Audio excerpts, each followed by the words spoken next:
기신론의 그 구조를 보면은 마하명 스님이 쓴 건데 일심, 이문, 삼대를 설명하는 거예요.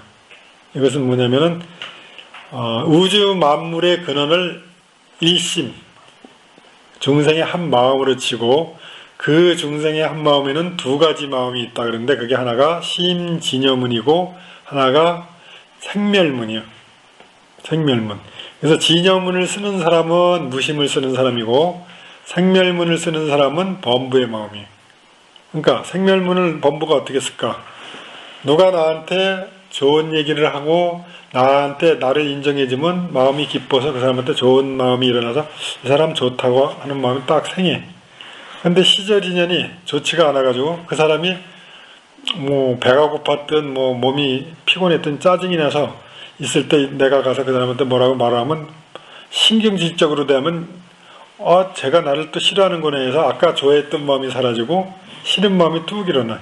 이렇게 끊임없이 중생은 나서부터 죽을 때까지 끊임없이 좋았다 싫었다는 마음이 생멸이거든. 이 생멸심이 쓰는 마음을 우리가 유의의 마음이라 그러고 중생의 마음이다 이렇게 얘기를 하는 거예요. 그런데 일심에는 다른 마음이 또 하나 있어. 그게 뭐냐면 진여문이라는 건데 진리의 마음이야. 진리와 개합한 마음인데 그 마음은 평등하게 가지고서 더럽거나 깨끗한 것을 나누지도 않는 마음이라. 그러니까 분별이 없는 마음이지. 그래서 이 진여문에는 이 진여문을 갖다 나눈 일심을 구조를 갖다가 더 정밀히 분석하면 세 가지 구조가 돼 있어요. 세 가지 구조가. 진여문과 생멸문을 다시 이걸 구별을 하면 첫째는 체상이라는 게 있어요. 마음의 체가 나와. 체성. 이 체성은 뭐냐면은 바닷물에 젖는 성품과 같아. 그러니까 이 체성은 우리 동해바다의 바닷물에 젖는 성품과 저 지중해라든가 황해라든가 유럽의 어떤 바다 대서양 태평양에 젖는 물과 성질이 조금도 변함없이 똑같잖아요. 이게 근본 체라는 거예요. 그러니까 체의 입장에서는 일체 중생이 부처님과 같은 심진여라. 그죠? 이게 체성. 그래서 이 자리에서는 현상이니 본체니 하는 그 분별이 들어가지 않는 자리지 세간 출세간데 들어가지가 않는 것이고 이것을 체대다 그래. 본체 위대함이다 그래. 이게 심진여문의 본질이야. 일체 증생은 모두 이 본질 위에서 건립된 거예요. 그런데 이 체로서 가만히 있으면 아무 작용을 일으키지 않는데 그 사람의 업력에 따라서 작용이 일어나. 그걸 용대라 그런 거야. 용대, 작용. 그래서 바람이 휙 불면은 파도가 일어나죠. 이게 파도가 일어나는 건 작용이거든. 그리고 낱낱 파도가 일어날 수 있는 그 힘을 우리가 뭐라고 하냐면 상대다 그래가지고 그게 공덕이라고 그러는 거예요. 능력. 그러니까 마음이 젖는 성품 하는 게 아니고 젖는 성품이 얼음도 되고 구름도 되고 안개도 되고 더운 물도 되고 이렇게 되게 할 수 있는 그 능력을 갖다가 상대다 그래. 마음의 모습. 아니면 여기서 얘기하는 공덕이다 이렇게 얘기하는 거예요. 그리고 그 공덕을 갖다가 일으키는 것을 갖다 작용이다 그러고. 그래서 마음에는 심진여문과 심생멸문 두 가지로 나눌 수가 있는데 두 가지의 성질이 더 자세히 얘기하면은 체성과 상성과 용성이 있다 이렇게 얘기하는 거예요. 근데 여기서 지금 현성공덕이라는 건 그 체성의 그 근본 공덕은 상이거든. 능력. 그걸 현성공덕이라는 거예요. 성품의 공덕을 드러낸다 얘기예요. 돌을 닦으면 그 능력이 나온다는 거지. 이것이. 그러니까 불가에서 우주 만유의 근원을 기독교식으로 하나님이라고 하지 않고 일심이라고 했거든. 근데 이 일심이 어디 멀리 떨어져 있는 나와는 관계없는 일심이 아니고 우리가 지금 쓰는 이 마음 자체를 얘기를 하는 거거든. 그래서 여러분들이 지금 여기 이렇게 여러 명이 있지만은 각자 자기 마음 쓰는 대로 자기 세계가 구축돼 있어. 이거는 전생에 쓴 마음과 이생에 쓴 마음이 지금 혼합돼서 지금 여러분 나이 때는 그것이 서로 믹사되어 있는 거거든. 그래서 지금부터 쓰는 마음에 의해서 10년, 20년 후에 여러분들의 환경이 바뀌어져 있다고. 그러니까 지금 여기서 법회를 딱 끝마치면은 여러분들이 각자 집으로 돌아가잖아요. 그죠? 그러면 각자 집으로 돌아간 그 집은 누가 만든 거냐는 거지. 여러분의 업력이 그 집에 가서 살게끔 만들어 놓은 거예요. 복력이라고 해야 되나? 그죠?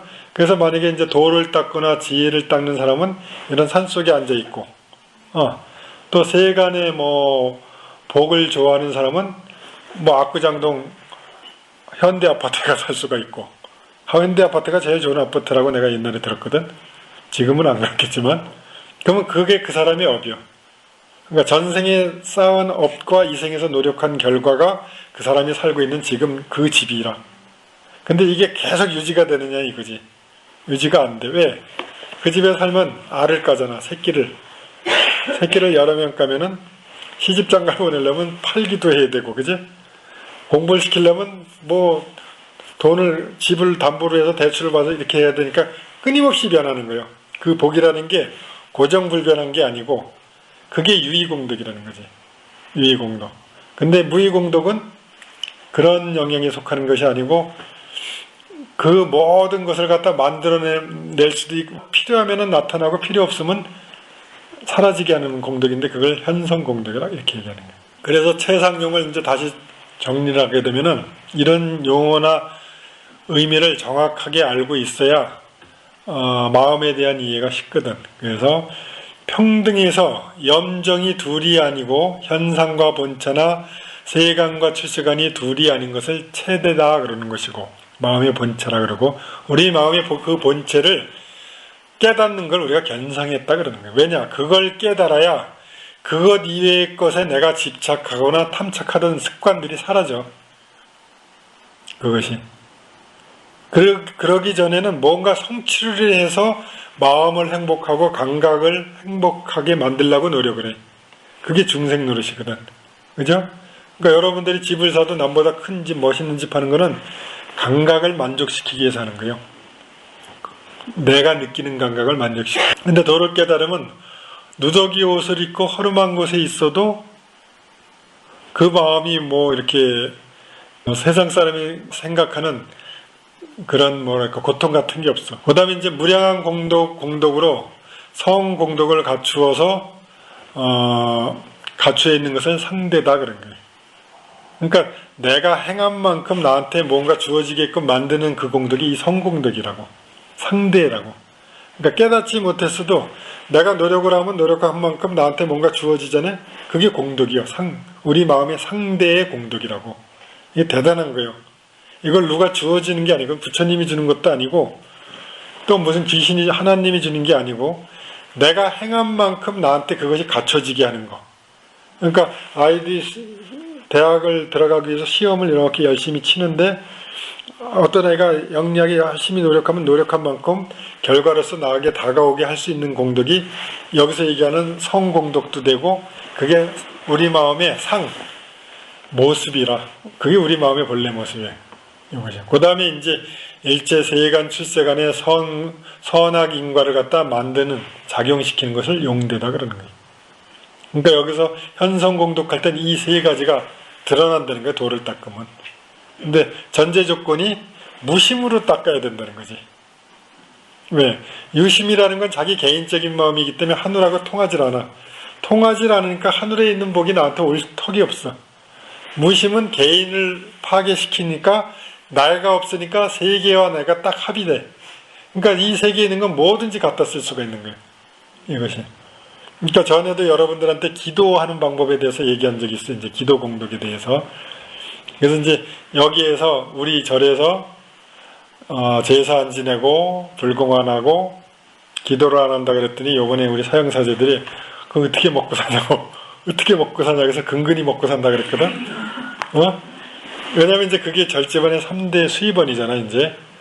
근데 기도 공덕을 가만히 보면 그래서 그 스님들한테 그런 얘기를 바로 해줬어. 뭐냐면 도만 잘 닦으면은 저절로 내가 필요한 건 나한테 구적이 된다 그랬어. 근데 안 믿어. 도 닦을 근기가 아니야. 그걸 믿어야 도 닦을 근기가 되는데 근데 나는 실제 그렇게 살고 있거든.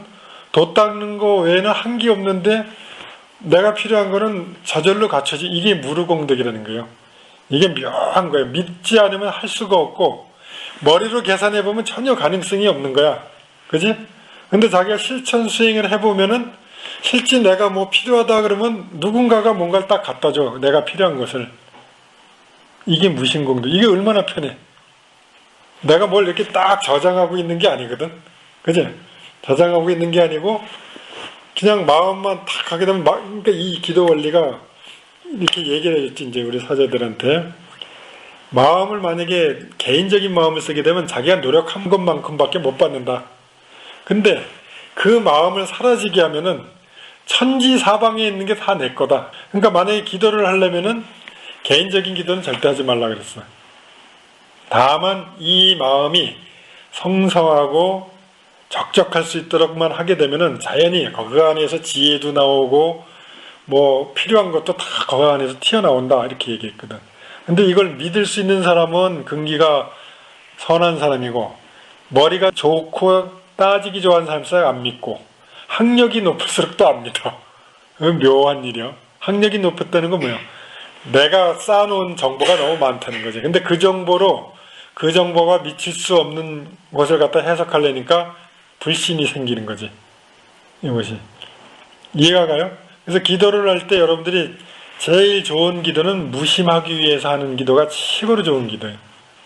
그러니까 뭐 우리 애가 뭐 합격해 주십시오 이거 얘기하면 이미 그건 개인적인 마음이기 때문에 하늘에 한 점 구름밖에 안 돼. 한 점 구름. 그러니까 그건 바람이 불면 흩어져서 사라져. 근데 그런 거에 관계없이 다만 내 마음을 닦는 마음으로 하게 되면 나한테 필요한 것은 부족이 되는 거예요. 이게 원래 대승기도라. 그래서 내가 여기서 제사도 안 지내고 불공도 안 하고 기도도 안 하는 이유가 그걸 가르치기 위해서. 근데 이제 우리 젊은 보살들은 그게 마음에 안 와닿으니까 나 뭐 원래 다른 절 가서 이제 불공도 하고 오고 내가 다 알지만 그건 나하고 관계없는 일이니까 그지? 제사도 지내오고 기도도 붙이고 오고 그러더라고. 근데 이제 공부 단계에서 봐서는 저거는 공부가 저렇게 돼서는 공부는 못할 텐데 그 생각이 들지. 이것이. 그러니까 기도한다는 건 뭐예요? 우리가 스님들이 집안에 어려운 일이 있으면 여러 말을 하기 싫으면 그냥 기도하십시오 그래. 그럼 이 말에 다 들어가는 거야. 기도라는 게 뭘까? 기도라는 건 마음을 하나로 모아야 되는 거거든. 마음을 하나로 모으게 되면은 그 하나로 모으는 그 사람이 사라져. 그래서 그 사람이 사라지게 되면 여태까지 나한테 어려움 같은 것이 그 사람이 있기 때문에 의지해서 나타난 거거든. 근데 기도를 해가지고 그 사람을 살아트게 되면 그 사람의 의지했던 뭐 좋지 않은 업력들이 의지할 것이 없으니까 없어지는 거야. 이게 업장소멸이요. 그래서 기도를 하라 그러는 거야.